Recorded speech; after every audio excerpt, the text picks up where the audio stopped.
গল্পটি শুরু হচ্ছে একটি জেলের ভেতরে। সেখানে জুতোর কর্মশালায় জিমি ভ্যালেন্টাইন নামক এক দক্ষ সিঁধেল চোর মন দিয়ে একটি জুতোর উপরিভাগটা সেলাই করছিল। এমন সময় এক প্রহরী এসে তাকে ওয়ার্ডেনের অফিসে নিয়ে যায়। স্প্রিংফিল্ডের ঘটনায় ধরা পড়ার পর জিমি এখন 10 মাস জেলের মধ্যে আছে। যদিও তার 4 বছরের শাস্তি হয়েছিল, কিন্তু জিমি আশা করেছিল খুব জোর তাকে 3 মাস জেলে থাকতে হবে। ওয়ার্ডেনের অফিসে ওয়ার্ডেন জিমির হাতে তার ক্ষমাপত্রটি তুলে দিলেন, আর ওয়ার্ডেন জিমিকে বললেন, তাহলে জিমি ভ্যালেন্টাইন, আগামীকাল সকালেই তুমি ছাড়া পাবে। এবারে সিন্দুক ভাঙা বন্ধ করে সোজা পথে জীবনযাপন করো। আসলে তুমি মনের দিক থেকে খারাপ লোক নও। আমি তো জীবনেও সিন্দুক ভাঙার মতো কোনো অপরাধ করিনি। ওয়ার্ডেন মজা করে জিমিকে বললেন, তাহলে কেন তোমাকে স্প্রিংফিল্ডের ঘটনায় জেলে পাঠানো হলো?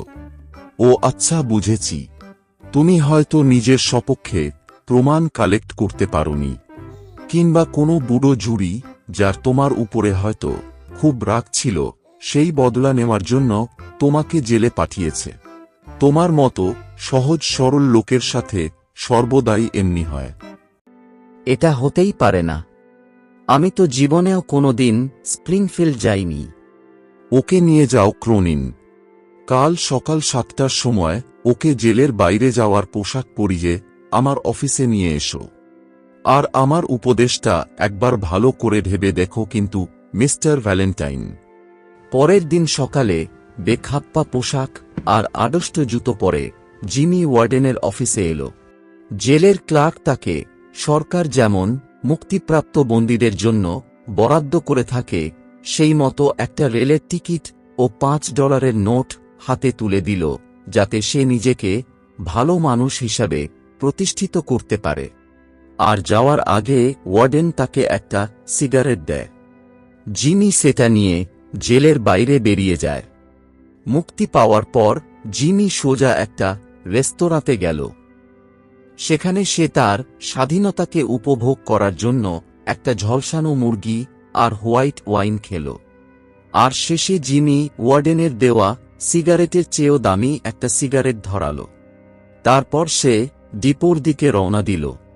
দরজার পাশে বসে থাকা একজন অন্ধ ভিখারিকে একটা সিকি দিয়ে জিমি ট্রেনে চাপল।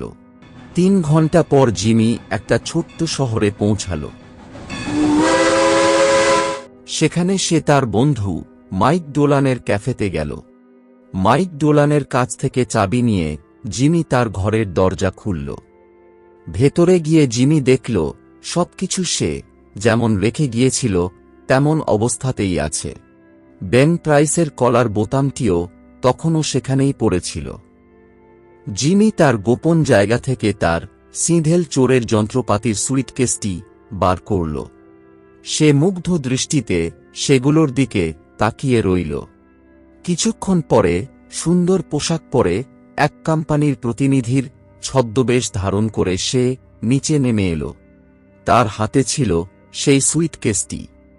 মাইক ডোলানের সাথে দেখা করে জিমি সেখান থেকে চলে গেল। জিমি ভ্যালেন্টাইনের ছাড়া পাওয়ার 1 সপ্তাহ পর থেকেই বিভিন্ন ব্যাংক ডাকাতির খবর সামনে আসতে থাকে। পুলিশের গোয়েন্দা বেন প্রাইসকে ডাকা হল। অপরাধ স্থলগুলো পরিদর্শন করে বেন প্রাইস সিদ্ধান্ত করলেন এগুলো সব জিমি ভ্যালেন্টাইনের কাজ। আর তিনি সঙ্গে সঙ্গে জিমির সন্ধানে বেরিয়ে পড়লেন। ইতিমধ্যে জিমি আরকানসাসের একটা ছোট শহর এলমোরে এসে হাজির হয়। সেখানে সে এক সুন্দরী মেয়ের দেখা পায়, আর প্রথম দেখাতেই তার প্রেমে পড়ে যায়। একটা বাচ্চাকে ঘুষ দিয়ে জিমি জানতে পারল মেয়েটি হল এলমোর ব্যাংকের মালিকের মেয়ে, মিস অ্যানাবেল অ্যাডামস। এলমোরের প্ল্যান্টার্স হোটেলে জিমি নিজের নাম রালফ ডি স্পেন্সার হিসেবে নথিভুক্ত করল। আচ্ছা বলুন তো, এখানে জুতোর ব্যবসার কেমন সুযোগ আছে? এখানে জুতোর কোনো আলাদা দোকান নেই। এখানে ড্রাই গুডস ও জেনারেল স্টোরগুলিতেই জুতো বিক্রি করা হয়। আপনি এখানে অবশ্যই জুতোর দোকান খুলতে পারেন। এই কথা শোনার পর জিমি সেখানে জুতোর দোকান শুরু করে। আর 1 বছরের মধ্যেই সে উন্নতি ও খ্যাতি লাভ করে।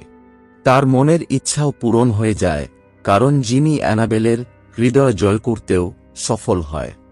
আর আগামী 2 সপ্তাহের মধ্যেই তাদের বিয়ের দিন ঠিক হয়। সোমবার দিন জিমি লিটল রক শহরে থাকা তার এক বন্ধু বিলিকে একটা চিঠি লিখল। ডিয়ার বিলি, আমি আমার সমস্ত খারাপ কাজগুলো চিরতরের মতো ছেড়ে দিয়েছি। যেদিন থেকে আমি প্রথম অ্যানাবেলকে দেখেছি সেদিন থেকে সোজা সাপটা জীবন যাপন করছি। তাই আমি আমার সিঁধেল চোরের যন্ত্রপাতিগুলো তোমাকে উপহার হিসাবে দিতে চাই। তুমি আমার সাথে অবশ্যই সুলিভানের বাড়িতে দেখা করবে। ইতি তোমার পুরনো বন্ধু জিমি। জিমি যেদিন রাতে চিঠিটা লিখল তার পরের দিনই বেন প্রাইস এলমোরে আসেন জিমিকে হাতে নাতে ধরার জন্য। সেখানে এসে বেন প্রাইস জিমির নতুন পরিচয়, তার নতুন ব্যবসা আর তার সঙ্গে অ্যানাবেলের বিবাহের ব্যাপারেও জানতে পারেন। পরের দিন সকালে জিমি লিটল রোকে যাচ্ছিল নিজের বিয়ের স্যুট অর্ডার দিতে আর অ্যানাবেলের জন্য সুন্দর কিছু উপহার কিনতে। সে বিলিকে দেওয়ার জন্য সুইটকেসটাও সাথে নিল। সেই দিন সকালেই জিমি অ্যাডামস পরিবারের সাথে এলমোর ব্যাংকে যায় নতুন একটি সিন্দুক দেখার জন্য, যেটা অ্যানাবেলের বাবা মিস্টার অ্যাডামস নতুন বসিয়েছিলেন। মিস্টার অ্যাডামস জিমি ও অন্যান্যদের নতুন ভল্টের কার্যকারিতা বোঝাচ্ছিলেন। সেই সময় বেন প্রাইস ব্যাংকে প্রবেশ করেন এবং দূর থেকেই জিমির উপর নজর রাখেন। যখন সবাই নিজেদের মধ্যে কথা বলতে ব্যস্ত ছিল সেই সময় অ্যানাবেলের দিদির বড় মেয়ে খেলার ছলে তার ছোট বোন আগাথাকে ভল্টের মধ্যে বন্ধ করে দেয়। মিস্টার অ্যাডামস খুব উদ্বিগ্ন হয়ে পড়েন, কারণ তিনি জানতেন তিনি তালাটি খুলতে পারবেন না, যেহেতু সেটি তখনও ঠিকভাবে কম্বিনেশন সেট করা হয়নি। মিস্টার অ্যাডামস জানতেন মেয়েটি ওখানে বেশিক্ষণ বেঁচে থাকবে না। আগাথার মা কাঁদতে কাঁদতে পাগলের মতো হয়ে পড়ল। সেই সময় অ্যানাবেল জিমিকে এসে অনুরোধ করল, তুমি কি কিছু করতে পারবে না রাল্ফ? আমি জানি তুমি নিশ্চয় পারবে। একবার অন্তত চেষ্টা করে দেখো। এটা শুনে জিমি অদ্ভুতভাবে হাসল, কারণ সে ভালোভাবেই বুঝতে পারছিল তার অতীতের জীবন উন্মোচিত হওয়ার ফলে সে তার প্রেমিকাকে হারাবে। আচ্ছা, তুমি কি আমাকে তোমার গোলাপ ফুলটি দিতে পারবে? অ্যানাবেল এটা শুনে একটু অবাক হলেও তাকে সেই গোলাপ ফুলটি দিয়ে দিল। তারপর জিমি তার সিঁধেল চোরের যন্ত্রপাতির বাক্স খুলে কাজ শুরু করে দিল। যখন সে গভীর মনোযোগ দিয়ে কাজ করছিল তখন সকলে নিশ্চুপ ছিল। জিমি তার সমস্ত পুরনো রেকর্ড ভেঙে দিয়ে মাত্র 10 মিনিটের মধ্যে দরজা ভেঙে ফেলল আর মেয়েটিকে উদ্ধার করল। এরপর জিমি অ্যানাবেলের ডাকে কোনো সাড়া না দিয়ে গেটের দিকে এগিয়ে চলল। দরজার সামনে বেন প্রাইস দাঁড়িয়েছিলেন। জিমি হেসে বলল, হ্যালো বেন, অবশেষে তাহলে ধরেই ফেললে। বেশ, চলো যাওয়া যাক। আমি জানি না এরপর আর কি বা ক্ষতি হতে পারে। মনে হচ্ছে আপনার ভুল হচ্ছে মিস্টার স্পেন্সার। বিশ্বাস করুন, আমি আপনাকে চিনি না। আপনার ঘোড়ার গাড়ি আপনার জন্য অপেক্ষা করছে। কি আমি ঠিক বলছি তো? এই বলে বেন প্রাইস রাস্তা দিয়ে হেঁটে চলে গেলেন।